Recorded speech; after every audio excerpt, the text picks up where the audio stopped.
Regent জেকেজির পর এবার Jadid কাণ্ড। অস্তিত্বহীন অটোমোবাইল প্রতিষ্ঠানের সঙ্গে পিপি সরবরাহের চুক্তি সরবরাহ না করে ৯ কোটি টাকা আগাম নিয়ে লাপাত্তা মালিক। এখানে কোনো অফিস নাই, আমি এখানে আছি 2005 সাল থেকে। না এখানে না, মিথ্যা কথা, বাটপারি। উনি তো দীর্ঘদিন ধরে অটোমোবাইলস ব্যবসার সাথে জড়িত, অ্যাজ ওয়েল এজ হেলথ ডিপার্টমেন্টে ওনার ভালো কিছু সক্ষতা আছে।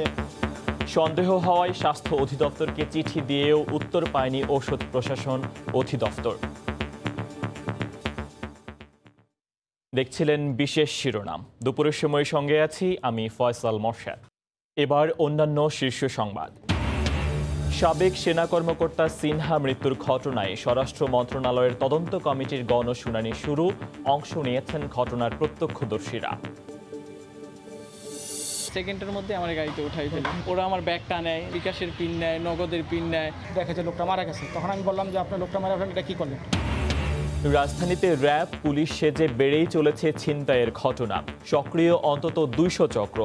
সর্বস্ব কেড়ে নিয়ে মিলেছে হত্যার প্রমাণও। বিমানবন্দর ব্যবহারে আজ থেকে দিতে হবে বাড়তি ফি। চট্টগ্রামে বিমানের টিকিট যেন সোনার হরে। রেলে একের টিকিটে অন্যের ভ্রমণে নিষেধাজ্ঞা নিয়ে মিশ্র প্রতিক্রিয়া। ঢাকার আশুলিয়ায় আটকে যাওয়া বন্যার পানিতে কেমিক্যাল মিশে নাকাল সাধারণ মানুষ। বেড়েই চলেছে পানিবাহিত রোগ। খাল দখলেই জলাবদ্ধতা বলছেন এলাকাবাসী। এবং কাটতে শুরু করেছে পোশাক শিল্পের কালো মেঘ। পুরনো অর্ডারের পাশাপাশি আসছে নতুন আদেশ। করোনায় আটকে যাওয়া ৮০% পণ্যই রফতানি করেছে দেশীয় কারখানাগুলো।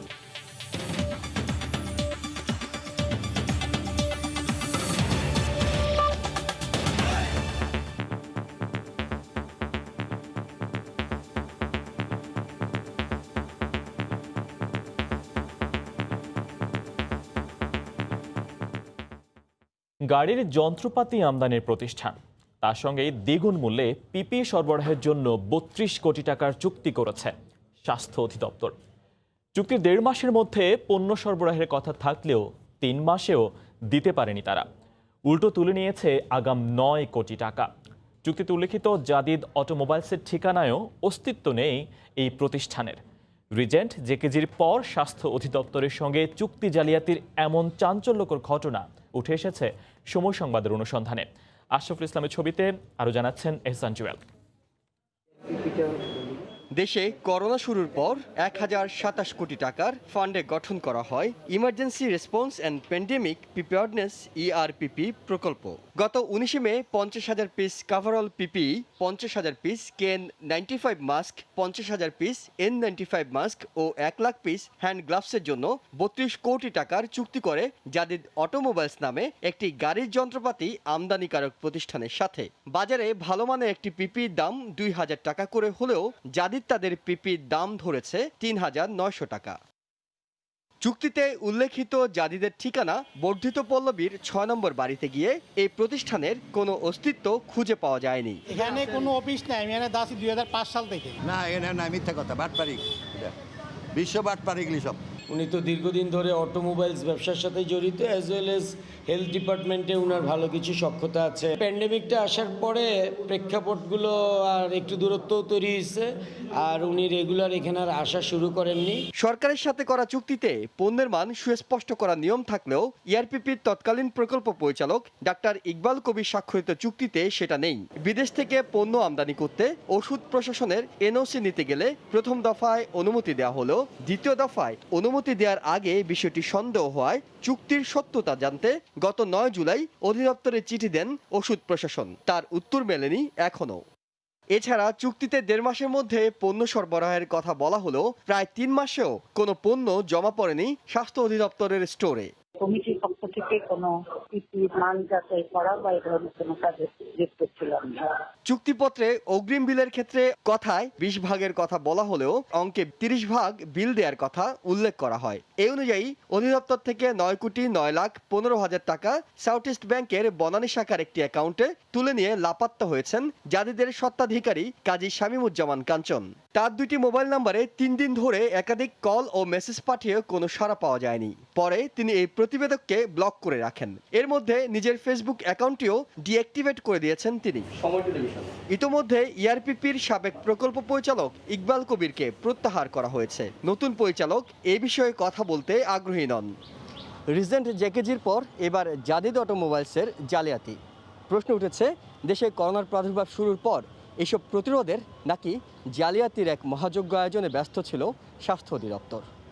যেসব ঘটনা প্রকাশ হচ্ছে সেগুলো বিচারের আওতায় আসছে, কিন্তু প্রশ্ন থেকে যায় প্রকাশ হচ্ছে না এমন ঘটনার সংখ্যা আরও কত। এহসান জুয়েল, সময় সংবাদ, ঢাকা। টেকনাফে মেজর অবসরপ্রাপ্ত সিনহা মৃত্যুর ঘটনায় প্রত্যক্ষদর্শীদের নিয়ে গণশুনানির আয়োজন করেছে স্বরাষ্ট্র মন্ত্রণালয় গঠিত তদন্ত কমিটি। সেখান থেকে বিস্তারিত জানিয়েছেন রিপোর্টার ওমর ফারুক। স্বরাষ্ট্র মন্ত্রণালয় গঠিত উচ্চ পর্যায়ের তদন্ত কমিটি আজ যে গণশুনানির আয়োজন করেছে, 11 জনের নাম তালিকাভুক্ত করা হয়েছে। তারা সাক্ষ্য দেবেন বলে এখানে এসে জানিয়েছেন। এছাড়াও যেই মসজিদের কথা বলা হয়েছে যে ওই মসজিদের ইমাম, মুয়াজ্জিন এবং ছাত্ররা দেখেছেন, সেই মসজিদ থেকে 8 জন ছাত্রকে, অল্প বয়সী 8 জন ছাত্রকে নিয়ে আসা হয়েছে। ওকে একটা কাঠ দেখাইছিল, তারপর লেমে 2টা কাঠ উপরে তুলে সামনের দিকে আসছিল, তারপর ওকে এমন করে কাঠু নিচে ফেলে অর্ধেক একসাথে 4টা মারছিল। তারপর উপরে তুলে নামার পর সামনে এগিয়ে যায়, এরকম করে হাতে খুলে বলার পর 3টা গুলির আঘাত চলছে, 4টা গুলির আঘাত চলছে। বাচ্চাদের চাকরি তো অ্যাকচুয়ালি এই যে বড় লোকের থেকে অনেক ভালো হবে বলে আমি মনে করি, কারণ তারা বাচ্চা মানুষ মিথ্যা কথা বলবে না। গণশুনানি নিরাপত্তা দেওয়ার জন্য র্যাব, পুলিশ, বিজিবির সেই সদস্যরা এখানে তারা অবস্থান নিয়েছেন। এখানে 2 জন ম্যাজিস্ট্রেট এসেছেন।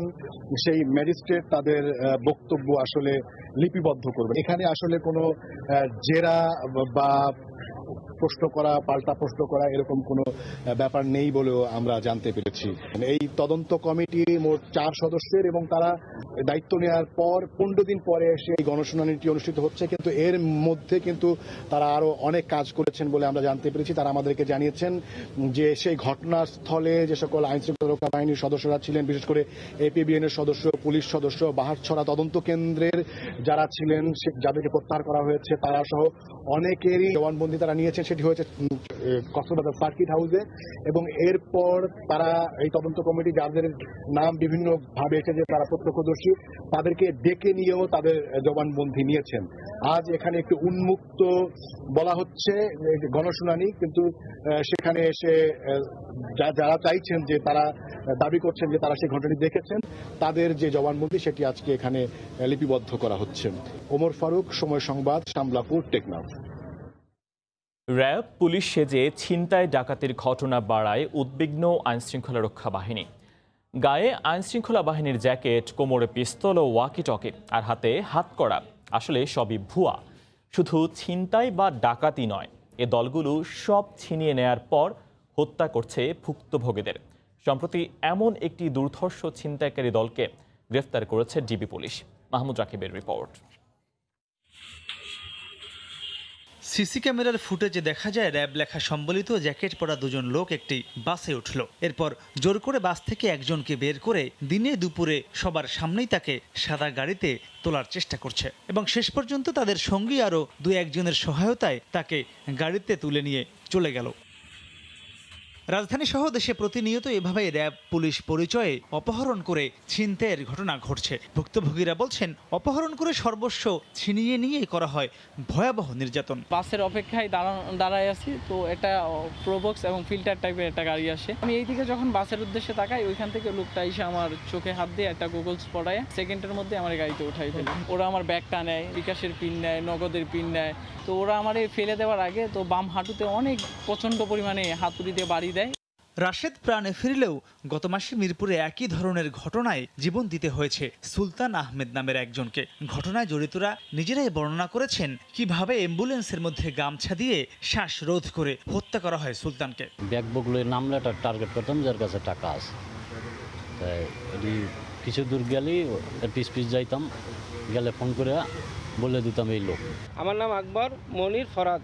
ওই লোকটাকে ধরে উঠাই, রেপ পরিচয় দিয়ে। আমার হাতে ওকিটুকি ছিল, মনির গায়ে রেপের পোশাক ছিল, ফরাদের গায়ে রেপের পোশাক ছিল। আমরা ওরে গাড়ি তুলে নিয়ে আসি, তো গাড়ি তুলে নিয়ে এসে অনেক পারাপারি করার পরে মানে ওরে করতে পারি না, মানে ওরে ঠান্ডা করতে পারি না। তারপরে ওই মনির বললো যে এইভাবে ওই গামছাতে প্যাচ দিয়ে ধর। ফরাদ দেখে যে লোকটা মারা গেছে, তখন আমি বললাম যে আপনার লোকটা মারা, আপনার এটা কী করলেন? নবীনগর বাস স্ট্যান্ডের কাছে গেলে জ্যাম, ওখানে জ্যাম, ওই জ্যামে আমি গাড়ি ব্রেক করছি। ব্রেক করার পরেই আমি কিছু বুঝে ওঠার আগে ওরা দুজন দুই পাশ থেকে নেমে গেছে। রাইতে যখন 8:30 বাজে, তখন আমি সিঙ্গার উপজেলা স্বাস্থ্য কমপ্লেক্স থেকে বের হয়ে একটু সামনে গেলেই রাস্তার পাশে বড় বড় একটু ঝোপঝাড়, এখানে আমি রাস্তা ফেলে দিয়ে আমি চলে আসি। এরই মধ্যে সুলতান হত্যায় জড়িত 5 জনকে গ্রেফতার করেছে ডিবি পুলিশ। প্রকাশ্য রাজপথে শত শত মানুষ দাঁড়ানো, সেখান থেকে একজন যাত্রীকে তারা বের করে নিয়ে আসে পুলিশ অথবা র্যাবের পরিচয় দিয়ে। তারা স্বীকার করেছে ঢাকা, চট্টগ্রাম, কুমিল্লা, সমগ্র বাংলাদেশেই তারা সুযোগ পেলে র্যাব এবং ভুয়া ডিবি পুলিশের পরিচয়ে ডাকাতি করে থাকে। বারবার গ্রেফতার হলেও আইনের ফাঁক গলিয়ে দুর্ধর্ষ ছিনতাইকারী ও ডাকাতরা বের হয়ে যায় বলে মর্মান্তিক সব ঘটনা কমছে না বলে মনে করেন তিনি। মাহমুদ রাকিব, সময় সংবাদ, ঢাকা। দুপুরের সময়ে আরও থাকছে, বঙ্গবন্ধুর খুনি মৃত্যুদণ্ডপ্রাপ্ত রাশেদ চৌধুরীকে দেশে ফেরাতে আন্দোলনের হুঁশিয়ারি যুক্তরাষ্ট্র প্রবাসী বাংলাদেশিদের। স্থানীয় আওয়ামী লীগের উদ্যোগে জাতীয় শোক দিবস পালন।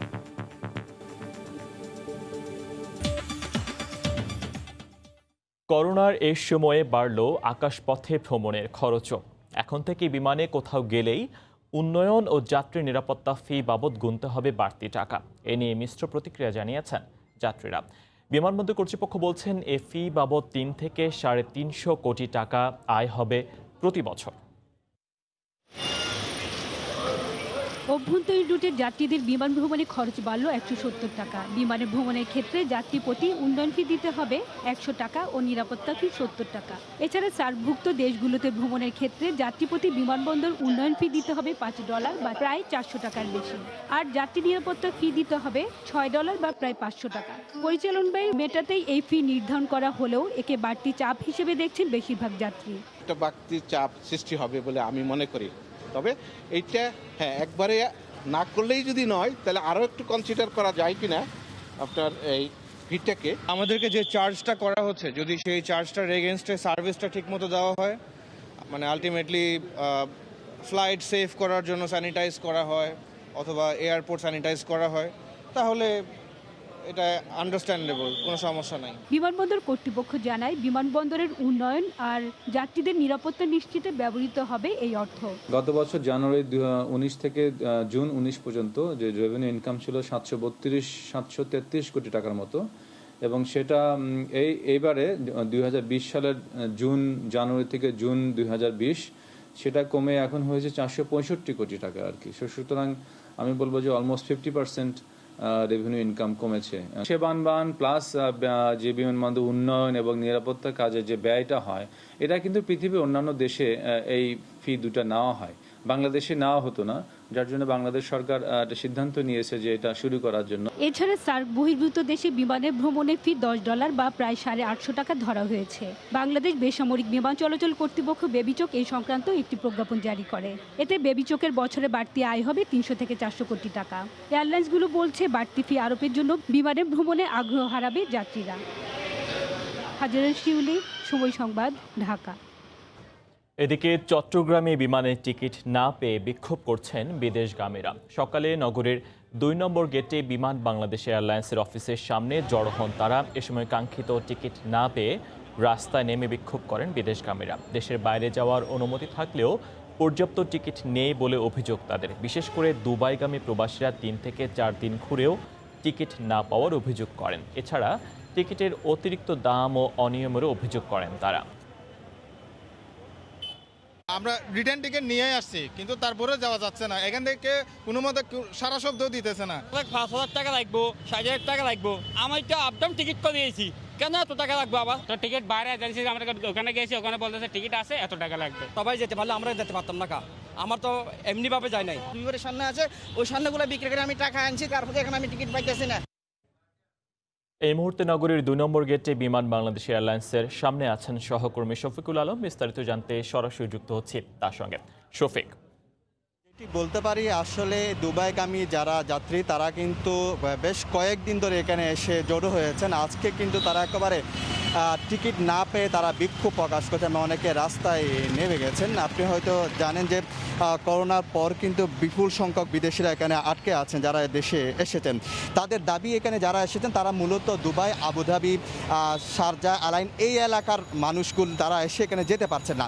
তাদের বেশ কয়েকটি অভিযোগ রয়েছে। তাদের একটি অভিযোগ হচ্ছে তারা সময় মতো টিকিট পাচ্ছেন না। আরেকটি অভিযোগ হচ্ছে টিকিট পেলেও 2 গুণ 3 গুণ 35,000 টাকার টিকিট 90,000 1 লাখ টাকা পর্যন্ত নেওয়া হচ্ছে বলে তারা অভিযোগ করেছেন।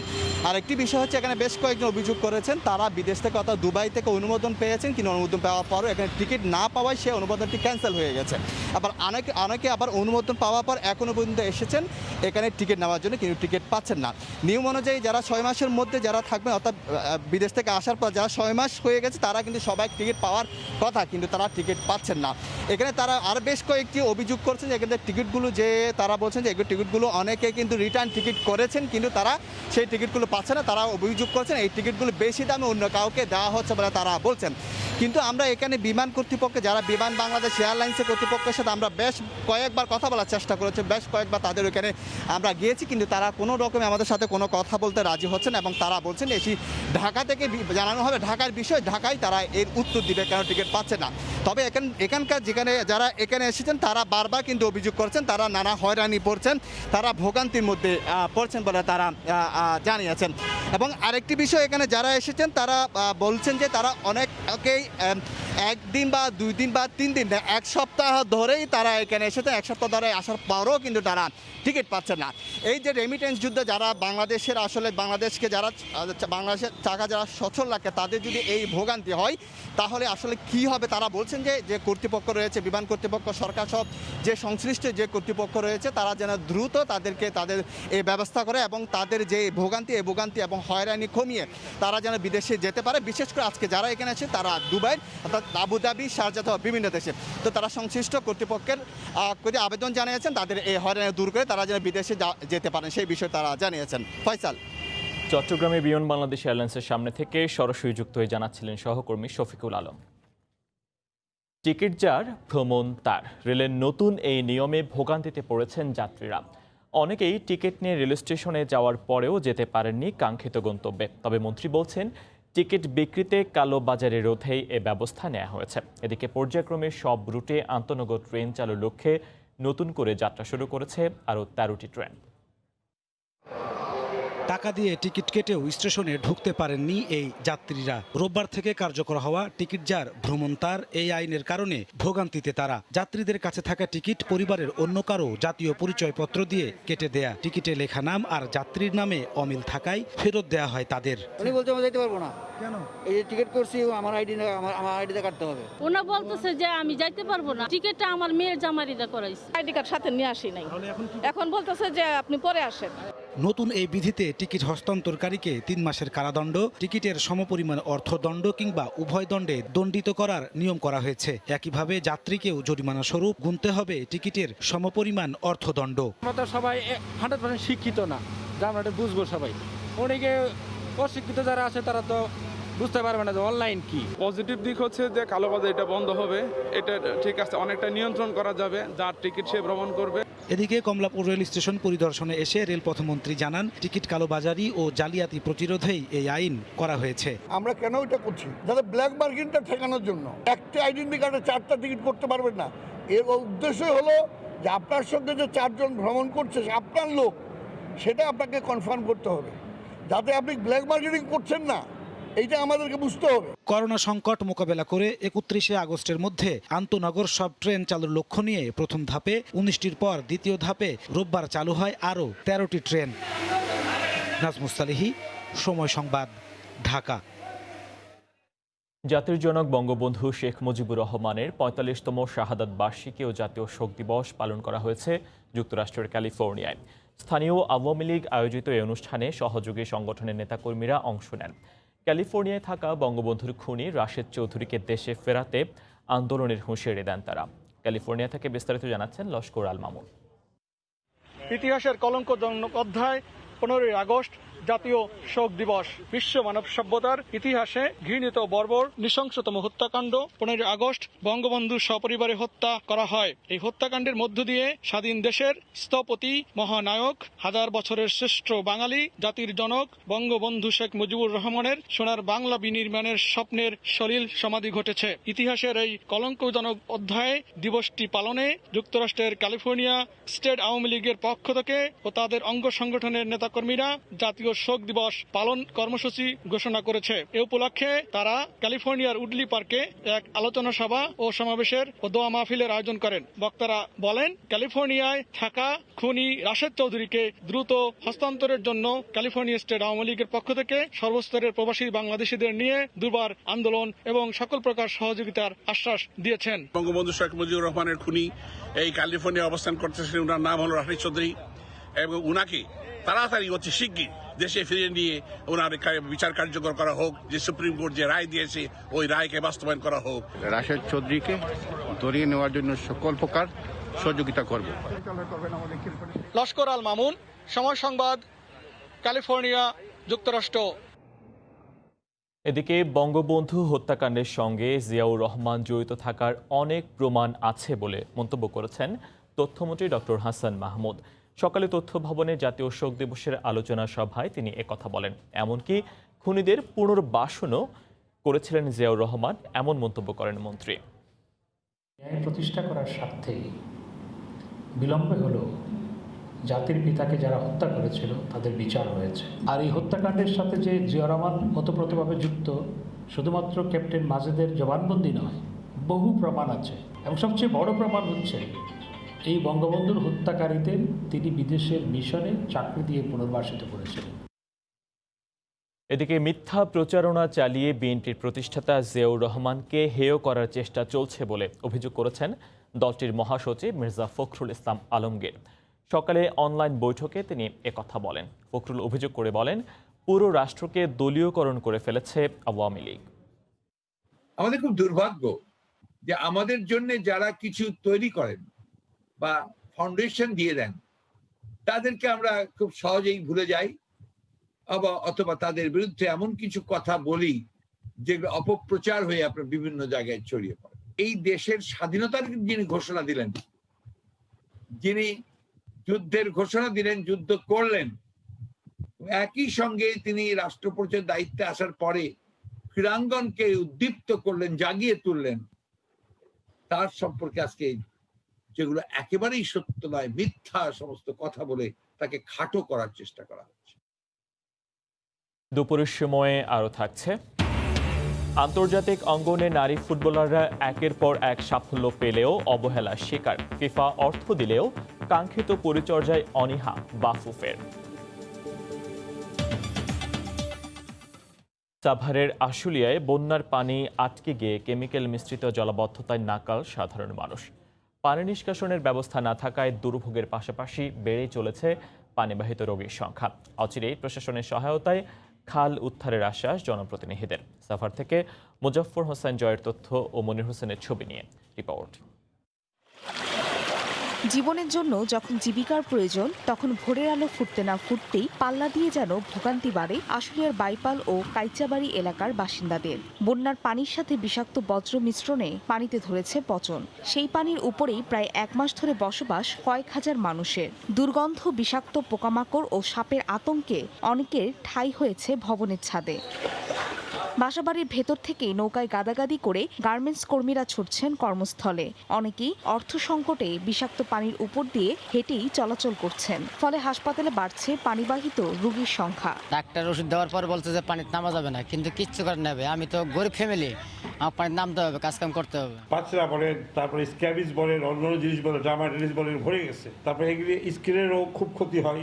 ভুক্তভোগীরা জানান, অনেকের ঘরে খাবার থাকলেও সুপেয় পানি ও শৌচাগারের ব্যবস্থাপনার সংকট দেখা দিয়েছে। চরম ভোগান্তির শিকার আতঙ্কিত পরিবারগুলো দ্রুত পানি নিষ্কাশনে জনপ্রতিনিধি ও প্রশাসনের সহায়তা চেয়েছে। আমাদের রুমে পানি ওঠাতে আমরা এটা রান্নার ঘরে মানে চকি বিছাইয়া এনে আমরা শুয়ে থাকি। সাপ কুচে কত কি মরতেছে, এত পানির মধ্যে মানুষ থাকা যায়? এই এলাকায় কেউ একটা খোঁজ খবরও নেয় না। এই জনপ্রতিনিধি দুর্ভোগের কথা স্বীকার করে প্রশাসনের সহায়তায় অচিরেই পানি নিষ্কাশনের ব্যবস্থার আশ্বাস দেন।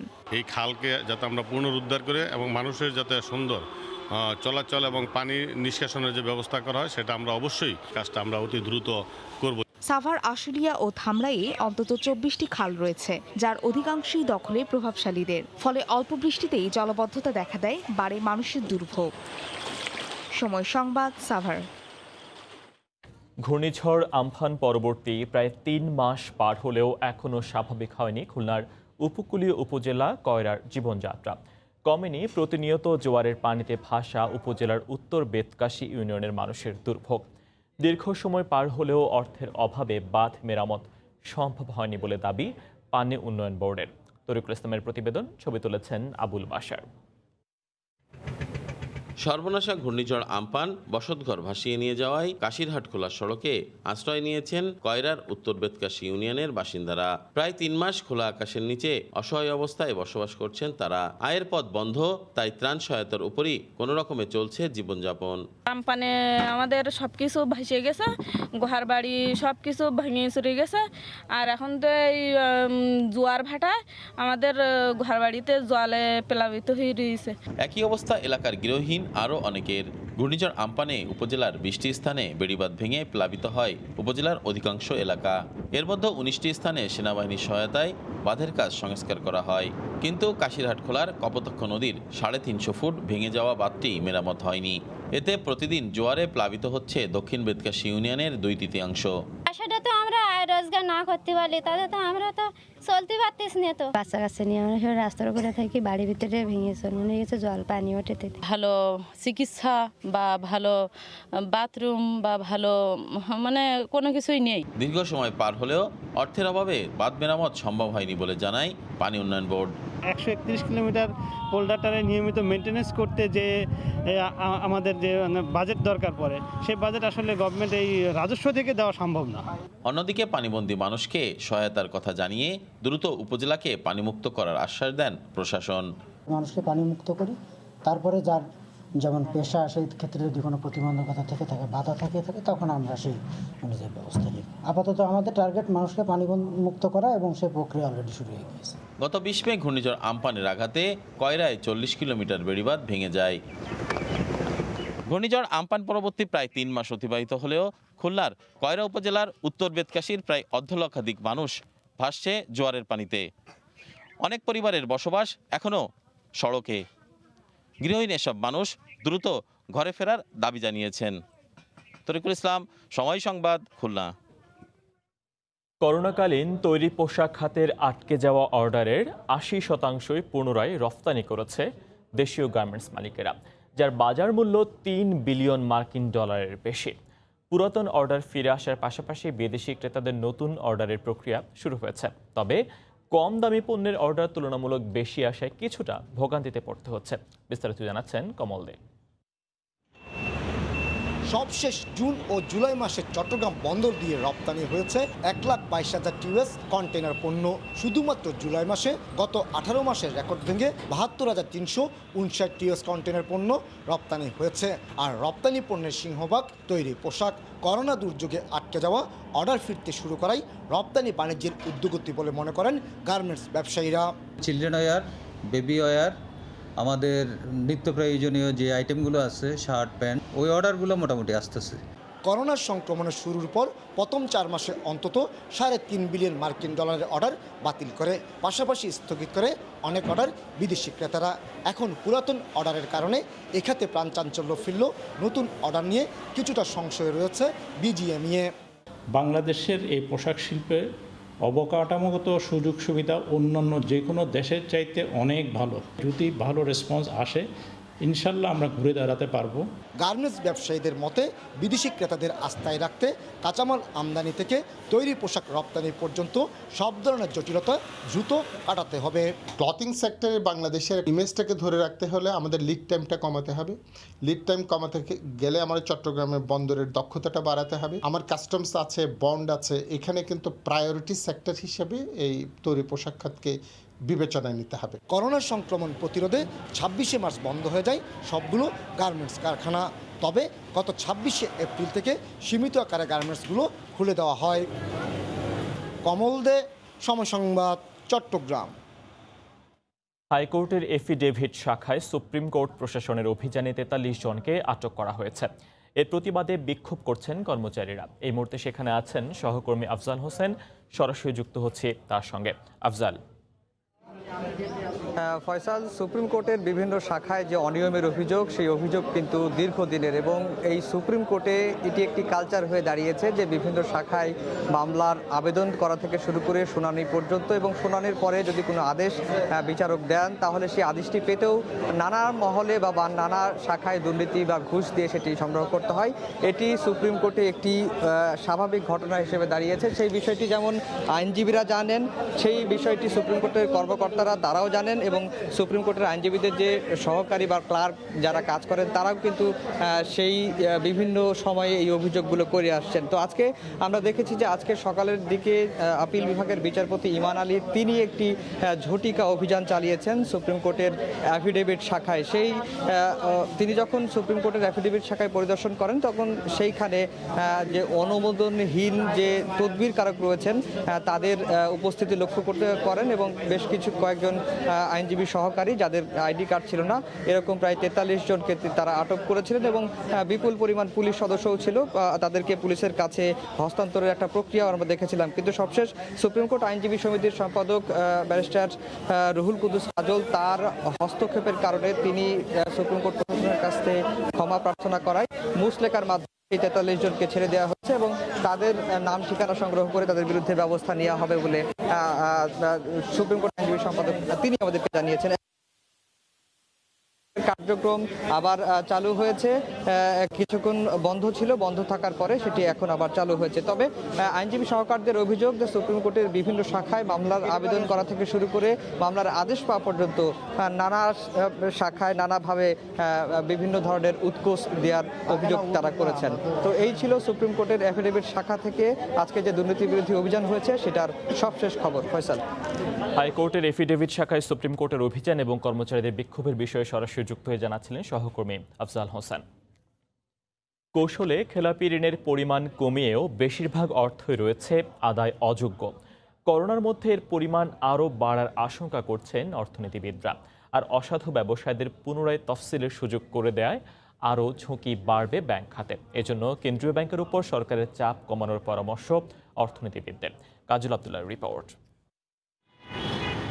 ঋণ বিতরণে স্বচ্ছতা ও আইন প্রয়োগের ক্ষেত্রে কঠোরতা না থাকায় খেলাপি ঋণের পরিমাণ বাড়লেও নীতি পাল্টে কৌশলে তা কমিয়ে আনছে বাংলাদেশ ব্যাংক। 2019 সালের সেপ্টেম্বরে মোট খেলাপির পরিমাণ ছিল 1,16,288 কোটি টাকা, কিন্তু বছর শেষে বাংলাদেশ ব্যাংকের তথ্য অনুযায়ী 22,000 কোটি টাকা কমিয়ে পরিমাণ দেখানো হয় 94,331 কোটি টাকা। এর মধ্যে 86.8%ই মন্দমানের ঋণ। আর চলতি বছরের মার্চ পর্যন্ত আরও 1,800 কোটি টাকা কমিয়ে এর পরিমাণ দাঁড়িয়েছে 92,510 কোটি টাকায়। সরকারের উচ্চ মহলের নির্দেশ ও বাংলাদেশ ব্যাংকের 2% ডাউন পেমেন্ট নীতিতে খেলাপি ঋণের পরিমাণ কমানোকে অগ্রহণযোগ্য বলছেন অর্থনীতিবিদরা। করোনা পরিস্থিতিতে খেলাপির পরিমাণ বাড়ার আশঙ্কাও করছেন তারা। 2% টাকা জমা নিয়ে যে বিশাল অঙ্কের টাকা খেলাপি ঋণকে অবমুক্ত করেছে, এটা তো খুব অন্যায় ছিল। এটা হয় না, নিয়মের মধ্যে পড়ে না। কিন্তু কোনো বিশেষ গোষ্ঠীর চাপে পড়ে ইভেন সরকারের কাছ থেকেও তারা চাপে ছিল এই কাজটা করার জন্যে বাংলাদেশ ব্যাংক করতে বাধ্য হয়েছিল। কারণ যেটাকে অবমুক্ত করা হলো সেটি আমরা খবর নিয়েছি যে সেখানে কিন্তু রেগুলার ইনস্টলমেন্ট আসছে না, অর্থাৎ সেটাও দুদিন পরে আবার খেলাপি হবে। গত 4 মাসে বিশেষ করে করোনা পরিস্থিতির কারণে কিন্তু অনেক নতুন উদ্যোক্তা এবং যারা এর মধ্যে বিনিয়োগ করেছিলেন, বিশেষ করে বড়, মাঝারি এবং অনেক ক্ষুদ্র উদ্যোক্তা, তারা কিন্তু খেলাফি হয়ে গেছেন। বাংলাদেশ ব্যাংকের এ বিষয়ে কোনো মন্তব্য না পেলেও সাবেক ডেপুটি গভর্নর ইব্রাহিম খালেদ বলছেন, ব্যাংক খাত সুস্থ রাখতে সরকারি চাপ কমাতে হবে কেন্দ্রীয় ব্যাংকের উপর। অর্থ মন্ত্রণালয় বা সরকারের অন্যান্য পর্যায় থেকে যাদের কাজ এটা নয়, তারাও বাংলাদেশ ব্যাংকে হস্তক্ষেপ করছেন।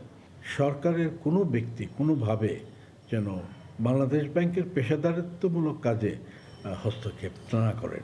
এটি না করলে কিন্তু ব্যাংকের অবস্থা উন্নতি হবে না। খেলাপিদের আইনের আওতায় এনে কঠোর শাস্তি না দিলে অর্থ কেলেঙ্কারিতে উৎসাহ আরও বাড়বে বলে মনে করেন ব্যাংক সংশ্লিষ্টরা। কাজল আব্দুল্লাহ, সময় সংবাদ, ঢাকা। গোপালগঞ্জে বঙ্গবন্ধু শেখ মুজিবুর রহমান বিজ্ঞান ও প্রযুক্তি বিশ্ববিদ্যালয় থেকে চুরি হওয়া ৪৯টি কম্পিউটারের মধ্যে ৩৪টি উদ্ধার করা হয়েছে। এই ঘটনায় ৭ জনকে গ্রেফতার করা হয়েছে বলে জানিয়েছে পুলিশ। সকালে সংবাদ সম্মেলনে পুলিশ জানিয়েছে, ঈদের ছুটিতে লাইব্রেরি থেকে কম্পিউটার চুরির ঘটনা ঘটে। পরে এই বিষয়ে ১০ আগস্ট বিশ্ববিদ্যালয় প্রশাসন মামলা করলে আইনশৃঙ্খলা বাহিনী গোপন সংবাদের ভিত্তিতে ঢাকার মহাখালীর একটি হোটেল থেকে ৩৪টি কম্পিউটার উদ্ধার করে। এর আগেও ২০১৭ সালে ৫০টি ও ২০১৮ সালে ৪৭টি কম্পিউটার চুরির ঘটনা ঘটে। বনানী থানার সহযোগিতা নিয়ে সেই মালগুলো আমরা আটকাই। এটার সাথে কারা কারা সংশ্লিষ্ট এই বিষয়গুলো আমরা বের করতে সক্ষম হই এবং এর মাধ্যমে একটা বড় ধরনের চুরি আমরা উদ্ঘাটন করতে সক্ষম হয়েছি এবং চুরির নেপথ্যে যারা জড়িত তাদের আমরা চিহ্নিত করতে সক্ষম হয়েছি।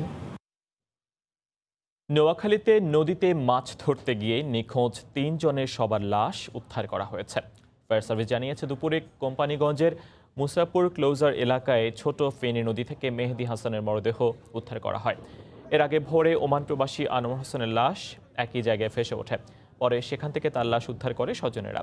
শনিবার সকালে ছোট ফেনী নদীতে বেড়াতে যান ফেনীর দাগন ভূঁইয়া থেকে আসা ২৭ জন। এদের মধ্য থেকে ৭ জন শখ করে নদীতে মাছ ধরার সময় ৩ জন নিখোঁজ হন। খবর পেয়ে উদ্ধার কাজ শুরু করেন ফায়ার সার্ভিসের ডুবুরি দল। গতকাল একজনের মরদেহ উদ্ধারের পর আজ বাকি 2 জনের লাশ উদ্ধার করা হয়। গাজীপুরে পিকআপ ভ্যান উল্টে 2 ব্যবসায়ী নিহত হয়েছেন। ঘটনার পর পলাতক রয়েছেন চালক। পুলিশ জানিয়েছে, সকালে ঢাকা থেকে ছেড়ে আসা একটি পিকআপ ভ্যান কাপড় নিয়ে ময়মনসিংহ যাচ্ছিল। পথে রাজেন্দ্রপুর এলাকায় নিয়ন্ত্রণ হারিয়ে সড়ক বিভাজকের সঙ্গে ধাক্কা লেগে উল্টে যায়। এতে ঘটনাস্থলেই ভ্যানে থাকা কাপড় ব্যবসায়ী আনোয়ার ও আমির হোসেন নিহত হন। খবর পেয়ে নিহতদের লাশ উদ্ধার করে পুলিশ। সংযুক্ত আরব আমিরাতে প্রথম বাংলাদেশি হিসেবে করোনা টিকার প্রথম ডোজ গ্রহণকারী রাহাত আহমেদ রাফি গতকাল 2য় ডোজ গ্রহণ করেছেন। তিনি শারীরিকভাবে সুস্থ ও সবল আছেন। বিস্তারিত শিবলি আল সাদেকের রিপোর্টে। গত 24শে জুলাই সংযুক্ত আরব আমিরাতে প্রথম বাংলাদেশি হিসেবে কোভিড টিকার প্রথম ডোজ গ্রহণ করেন রাহাত আহমেদ রাফি। এরপর থেকে সে চিকিৎসকদের পর্যবেক্ষণে ছিলেন। শারীরিকভাবে উত্তীর্ণ হওয়ার পর শনিবার তাকে 2য় ডোজ দেওয়া হয়।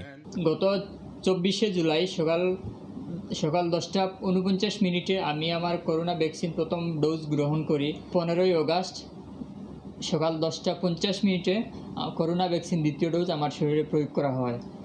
করোনা ভ্যাকসিন প্রয়োগ করার পর থেকে আলহামদুলিল্লাহ আমি সুস্থ আছি, কোনো পার্শ্ব প্রতিক্রিয়া এখনো অনুভব করিনি। এর আগে চীনা কোম্পানি সিনোফার্ম টিকার চূড়ান্ত অনুমোদন দেওয়ার লক্ষ্যে সংযুক্ত আরব আমিরাতে 3য় পর্যায়ে পরীক্ষামূলক কার্যক্রম শুরু করে গত জুলাই মাসে দেশটিতে 15,000 মানুষের দেহে ভ্যাকসিনটি প্রয়োগের উদ্যোগ গ্রহণ করা হয়, যাদের বেশিরভাগই স্বেচ্ছাসেবী। রাহাত রেড ক্রিসেন্ট কর্মী হিসেবে সেখানে কর্মরত আছেন। শিবলি আল সাদিক, সময় সংবাদ, সংযুক্ত আরব আমিরাত।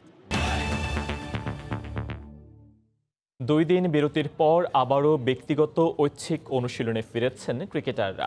ঢাকায় আজ প্রথমবারের মতো অনুশীলন করেছেন তামিম ইকবাল ও মুস্তাফিজুর রহমান। অনুশীলন চলছে আরও 6 ভেন্যুতে। নতুন করে তালিকায় যুক্ত হয়েছে রংপুর ভেন্যু। ঢাকায় সকাল 10টায় অনুশীলনে আসেন ওয়ানডে অধিনায়ক তামিম ইকবাল। আধা ঘন্টা রানিংয়ের পর সময় কাটান জিমে। বৃষ্টির বাগড়ায় মুস্তাফিজ অনুশীলন শুরু করেন 11টায়। প্রথম দিন বলে হালকা রানিংয়েই শেষ হয় তার অনুশীলন পর্ব। এছাড়া দীর্ঘক্ষণ রানিং, জিম, ব্যাটিং অনুশীলন করেছেন মুশফিক, মাহমুদুল্লাহ, মুমিনুল, সৌম্য, বিজয়রা। একাডেমি মাঠে নিজেদের ঝালিয়ে নিয়েছেন তাসকিন, রানা, আলামিন, শফিউলরা। ছেলেদের পাশাপাশি অনুশীলন করেছেন নারী ক্রিকেট দলের 3 জন সদস্য। গত কয়েক বছর ধরে আন্তর্জাতিক পর্যায়ে একের পর এক সাফল্য বয়ে আনছেন ফুটবল কন্যারা, কিন্তু তারপরেও কাঙ্ক্ষিত পরিচর্যা ও অর্থ ব্যয় হচ্ছে না তাদের জন্য। পুরুষ ফুটবলে ব্যর্থতা ছাড়া কোনো অর্জনই নেই। তারপরও বাফের ফুটবলের সব কার্যক্রম তাদেরকে ঘিরেই। 6 বছর পর নারী ফুটবল লিগের আয়োজন হলেও তার মান নিয়ে প্রশ্ন জেগেছে। একটু সুযোগ পেলেই যারা ভালো করেন তাদের প্রতি কেন এত অনীহা, তার কারণ খোঁজার চেষ্টা করেছেন সহকর্মী মেহেদি নাইম। গত 5 বছরে জাতিকে লজ্জায় ডোবানো ছাড়া কোনো অর্জনই নেই পুরুষ ফুটবলারদের, অথচ সমাজের কটাক্ষ উপেক্ষা করে লাল সবুজকে সাফল্যের ঝুড়ি ভরে এনে দিয়েছে বাংলার জয়িতারা। একটু সুযোগ পেলেই নিজেদেরকে তুলে ধরেছে, সাফল্যের স্বাক্ষর রেখেছে সাফ ও বিশ্বকাপ বাছাই পর্বের মতো মঞ্চেও। কিন্তু তারপরও কাঙ্ক্ষিত বিনিয়োগে রাজি নয় ফুটবলের কর্তা ব্যক্তিরা। অবহেলা নাকি অপ্রতুলতা, নারী ফুটবলে না এগোনোর কারণটা জানালেন দুই অভিজ্ঞ সংগঠক। আমি তো বলতে পারি আমাদের মতন মানসিকতার ছেলেপেলেরা কিন্তু মহিলা ফুটবলে নেই। তারা মাঝে মাঝে খেলতে আসে একটা সার্টিফিকেটের জন্য, বিদেশে গেলে যেন খেলতে ওই কাগজটা যেন তারা ব্যবহার করতে পারে। সারা বাংলাদেশে কোথাও লিগ হচ্ছে না, কোথাও বয়সভিত্তিক হচ্ছে না, পাইপলাইনে কোনো প্লেয়ার আসছে না, তো এটা কীভাবে গ্রো আপ করবে? একই প্লেয়ার, এরা বুড়ো হয়ে যাচ্ছে, বয়স বাড়ছে, এরাই খেলছে। দীর্ঘ 6 বছর পর নারী ফুটবল লিগ শুরু হয়েছিল, কিন্তু সেখানেও ক্লাবগুলোর অনীহা। কর্পোরেট হাউসগুলো শুরুতে দল গঠনের আশ্বাস দিলেও শেষ পর্যন্ত পিছু টান দেয়, ফলশ্রুতিতে প্রতিযোগিতাহীন লিগ। এটা অত্যন্ত দুঃখজনক যে প্রিমিয়ারে অন্য কোনো দল অংশ নেয়নি। তো বাফুফের কাছে নারী লিগ নিয়ে আমাদের একটা অনুরোধ থাকবে যেন পরবর্তী বছর থেকে নারী লিগগুলো ধারাবাহিকভাবে করা হয়। প্রতি বছর নারী ফুটবলের জন্য ফিফা বড় অঙ্কের অর্থ দেয় বাফুফেকে। টাকাগুলো কোথায় যায় এমন প্রশ্নের উত্তরে বাফুফে শুধু দায় এড়ানোরই চেষ্টা করে। আরও বেশি ইনভেস্টমেন্ট করতে হবে, আরও বেশি প্রস্তুতি নিতে হবে, যাতে করে আসলে আমরা বর্তমানে যে আমাদের নারী ফুটবলটা যে পর্যায়ে রয়েছে তার পরবর্তী পর্যায়ে যেন আমরা নিয়ে যেতে পারি। অবহেলা আর অনীহা থেকেই সিনিয়র নারীদের জাতীয় ফুটবল প্রতিযোগিতার আয়োজনেরও প্রয়োজন বোধ করেনি বাংলাদেশ ফুটবল ফেডারেশন। মেহেদি নাইম, সময় সংবাদ, ঢাকা। দুপুরের সময়ের পর্যায়ে শীর্ষ সংবাদ জানিয়ে দিচ্ছি আরেকবার।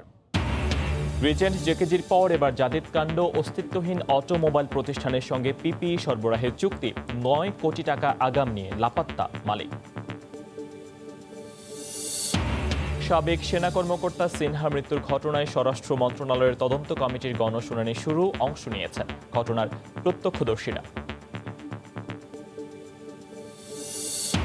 এবং বিমানবন্দর ব্যবহারে আজ থেকে দিতে হবে বাড়তি ফি। চট্টগ্রামে বিমানের টিকিট যেন সোনার হরিণ, রেলে একের টিকিটে অন্যের ভ্রমণে নিষেধাজ্ঞা নিয়ে মিশ্র প্রতিক্রিয়া। এই ছিল দুপুরের সময়ে। আপনার মোবাইলে সময় সংবাদ দেখতে ও সকল খবর পেতে ডাউনলোড করুন সময় অ্যাপ, আর সঙ্গে থাকুন সময়।